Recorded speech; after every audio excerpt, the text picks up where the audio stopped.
I'm going to take you on a little journey with me, a journey of entrepreneurship. But just before I do, one question. Hands up those of you who, like me, consider yourselves entrepreneurs. Okay, entrepreneurial. Okay, for all of you that didn't actually put your hands up, don't worry, because the reason why I always ask this question is when I was your age, if someone had asked me to put my hand up as to whether or not I was an entrepreneur, I would have never put my hand up either. I thought, when I was growing up in a way, the idea of an entrepreneur, we just had Richard Branson. And I would sort of compare myself to Richard Branson and think, well, there's no way I am like Richard Branson. You know, I thought you have to have a special chromosome to be an entrepreneur, some sort of a magic dust, or at least, like Richard Branson, you had to be a school dropout, which I wasn't in any way. So looking at him, and now you guys, on top of Richard Branson, you've got The Dragons, which are terrifying images of entrepreneurship, and The Apprentice. So clearly, I thought, I'm not at all the entrepreneurial type. I didn't love business in kindergarten. I didn't make my first million selling sweets at the school playground. So basically, I thought clearly I'm not at all the entrepreneur. So I actually went off and I became the opposite of an entrepreneur. I went off and became a lawyer. But very quickly, I realized that actually I had chosen completely the wrong career for my personality because there are just about two things going for me, my optimism and my enthusiasm. And quickly I realized that just about the two qualities you don't need to be a good lawyer, optimistic or enthusiastic. So I was sort of wasted in what I was doing. And just work felt like I was leaving myself behind to go to work. Work felt like incredibly boring, really. I just did it for the paycheck. I just went in every day not being able to be me. And I remember thinking, why is this not fun? And I was just asking my work colleagues, saying, guys, why aren't we having fun? And I remember they said, fun at work? They're not paying you to enjoy yourself. And I just refused to accept that, because I thought, you know what, I'm going to be working the best years of my life, most of my waking hours. So how on earth could work not be fun? How could I accept this? So I ended up basically staying there because sometimes you really have a dream, but it's scary to change because you're in a sort of comfort zone in a way. And I ended up staying at the law firm, sort of really hating it, but thinking, this is life, this is working life. Until something happened which really snapped me out of it. And sometimes you get shocks, you get dreadful shocks that happen which snap you out of things.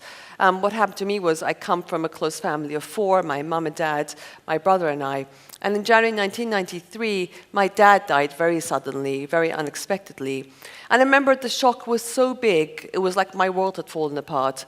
And I just remember the very next morning, I came back from hospital and I thought, you know what, actually, this comfort zone is an illusion. I've got to be true to myself, and I've got to do something I absolutely love doing, because this is not it. And I've got to do something where I could be me doing it.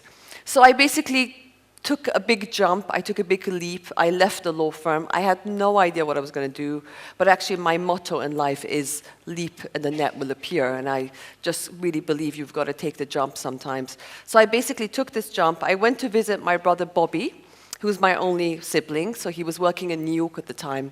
I went to visit him in New York.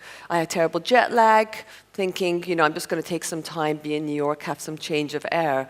And I remember the very first morning I got up thinking, with this terrible jet lag, thinking, let me go and get a cup of coffee.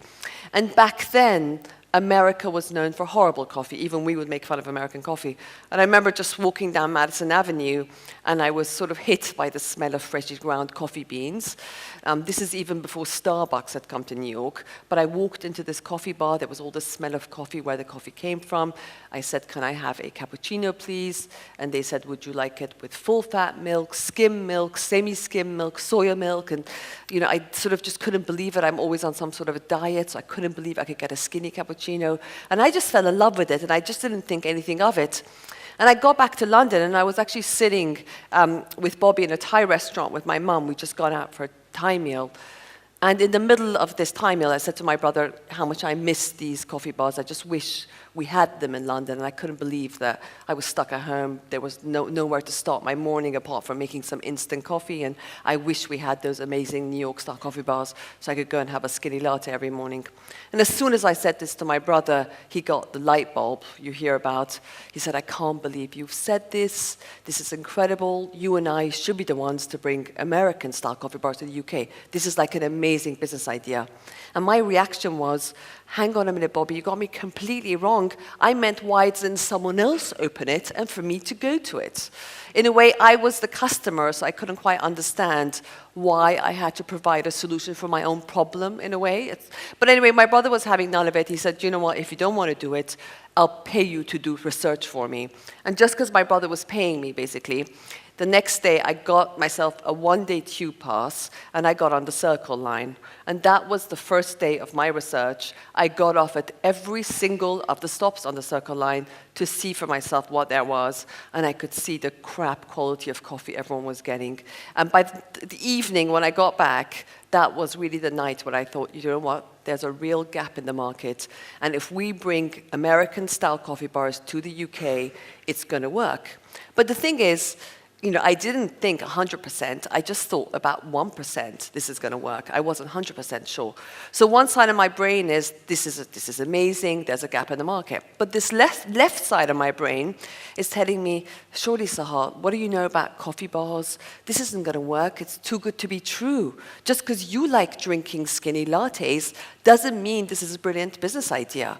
But what I've learned in life is that whenever you want to do something, these doubts, and I'm sure you're growing up, and the more you grow up, the more you hear these doubts are always going to be there, and you must never stop them. So my solution is, when you start doubting yourself, when you start feeling insecure, you basically press the delete button. Because if you don't press delete, listening to that voice, you think it's the voice of reason. It's not. It's the voice of fear. And fear is a zero-sum game. There's no point indulging in it. So we didn't press delete. The next step was, okay, let's go and do some research. Because a lot of it is about doing homework, making sure there's room for it, making sure there's a market for it. And the problem was, well, Bobby and I, we had no idea about this. We were clueless about this business. In a way, I worked as a lawyer all my life, my brother as a banker. So we were entering this world we are completely clueless about. Clueless about retail, clueless about coffee, clueless about catering. But one law I've got in both my books, I call the importance of being clueless. So never worry about not knowing. Never worry about not having expertise. Not knowing is actually good because you can teach yourself, and you can teach yourself with the fresh information. And basically, once you start jumping in, and that's what my brother told me, don't worry about not knowing, because you're about to go to the best business school in the world, right bang in the middle of this. So you will teach yourself as you go along. Never worry about that. And being an outsider is a huge advantage. So basically, we were outsiders. We gave ourselves 3 months to learn all there was about coffee. At this point, we moved back to live at home with my mum, which you can imagine is a bit of a come down if you've moved away and then you move back in with your mum and your brother at a certain age. But anyway, we did that, and we just gave ourselves 3 months to become experts. I can't tell you, we just drank as many coffees as possible. I once almost actually killed myself ODing on 26 espressos in the course of a morning, because no one had told me you have to spit it out and not drink them. So we did that. Then I said, you know what, let me go back to New York on a reconnaissance mission, because when I was in New York, I just had no idea that we wanted to copy this. So I said to my brother, I'll go back to New York. And I went back to New York. I took some disposable cameras, which is what we had, and started taking a picture of this coffee bar, which was the predecessor to Starbucks, of every single little thing they do. And of course, as I'm doing this, the manager is getting quite pissed off. So she noticed that I was taking a picture of every single thing so we can copy it. And she followed me onto the pavement and confiscated my cameras. So I basically thought, oh my God, there's just, I've got to come back home without pictures of this coffee bar with the manager finding out. So I ended up doing something that entrepreneurs do that you all do in everyday life. It's just that entrepreneurs use it for business, bootstrapping. Basically, in order to come back to London with pictures of the coffee bar without the manager finding out. My bootstrapping solution was I had a couple of cousins who lived in New York, and me and my cousins pretended as if we were innocent New York tourists taking innocent tourist snapshots of each other. You'll see a picture of my cousin coming up, lovely. You hardly see my cousin there, which is the point, but you fully see how they display their pastries, what everything looks like. Again, another cousin showing the bar seating. This is the first time I've seen employees wear T-shirts and baseball caps.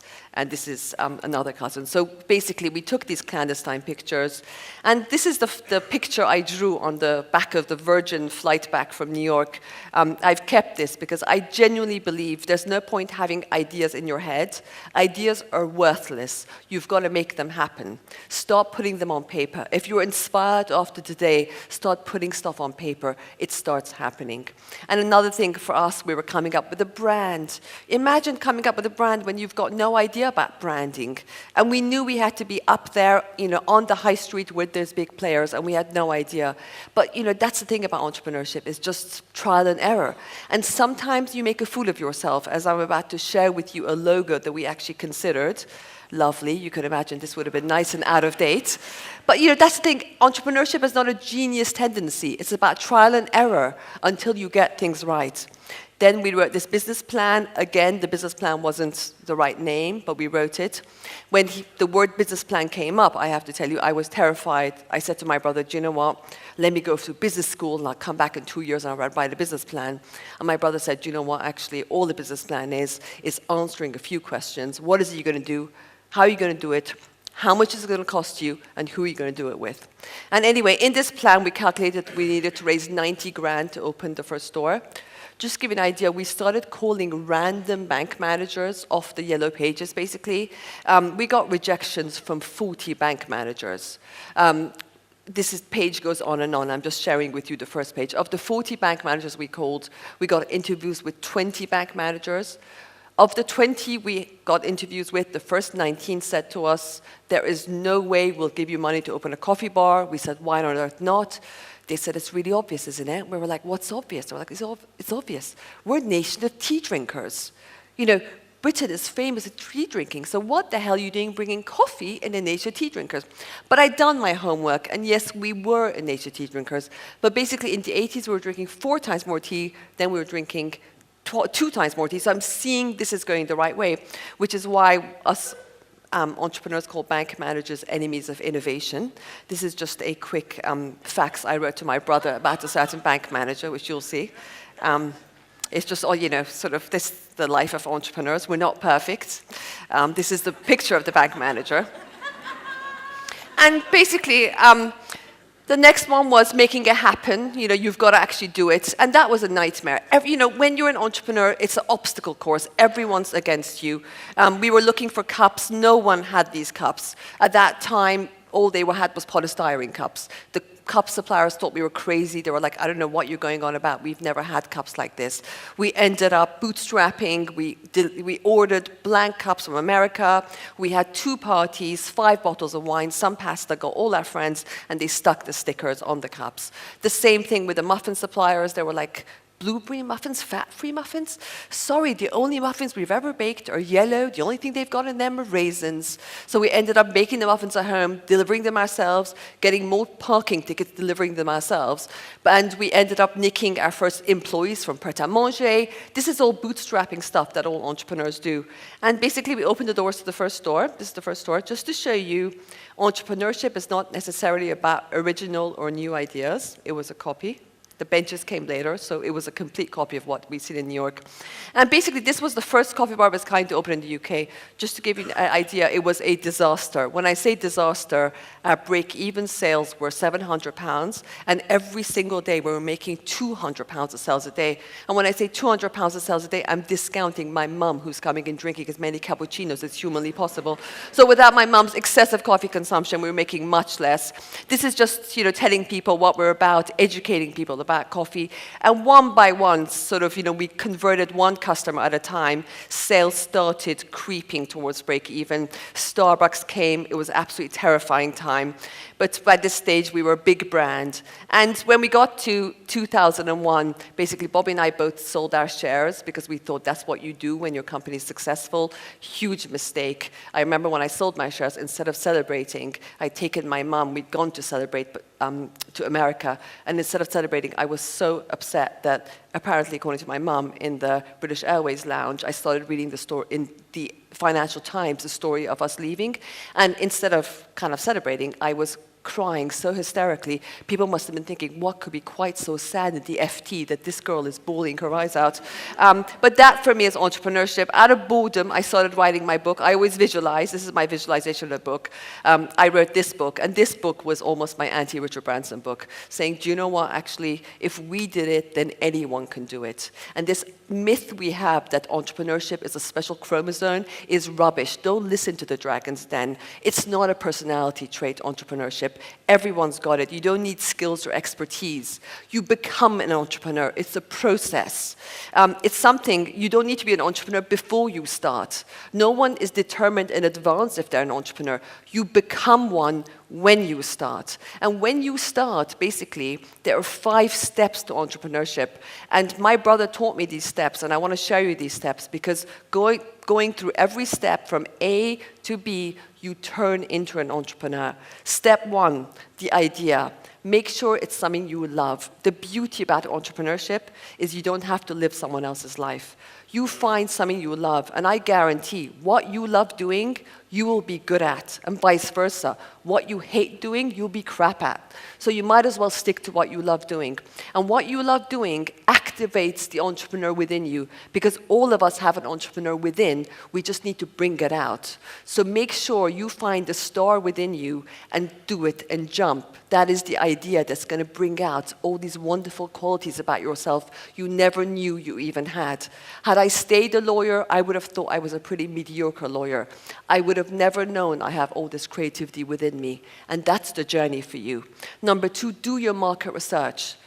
Lazy people can't become entrepreneurs. You have to be thorough. You have to know your market back to front. So you have to do your homework. There is no substitute for hard work. That's why it's not about genius tendencies. It's about hard work. Do your business plan. You've got to be organized. It's a really easy thing. It's just a couple of questions, but you have to organize. Raising money. People are going to say no to you. We got 40 no's. Guess what? Howard Schultz of Starbucks got 275 no's. J.K. Rowling, 12 people said her manuscript for Harry Potter was rubbish. So you've got to have stickability in entrepreneurship. You've got to make it happen, because making it happen is about doing. Doing brings self-belief. I never had self-belief when I started. I had 1%. But self-belief doesn't grow on trees. Self-belief comes when you start doing, when you're committed, when you go on journey. That's how you gain your self-belief. And my last point, don't give up. Entrepreneurship is difficult. It's not a fairy tale. Everyone's against you. Everyone tells you your idea's rubbish. It won't work. The critics come out. But it is an absolutely incredible journey if you learn to stick with it. It is a journey where you find things about yourself you never knew you had. Every single one of you has a star within you. And entrepreneurship is an amazing journey where you find that star within you. And all I can tell you is, in my life, it is something as well that where you combine what you do and who you are. So work doesn't become the opposite of life. Work and life are the same thing. And I can tell you, it's a difficult journey, but it's a wonderful journey. And I, in my life, have absolutely never met an unhappy entrepreneur. That's my story. Thank you very much. Thank you.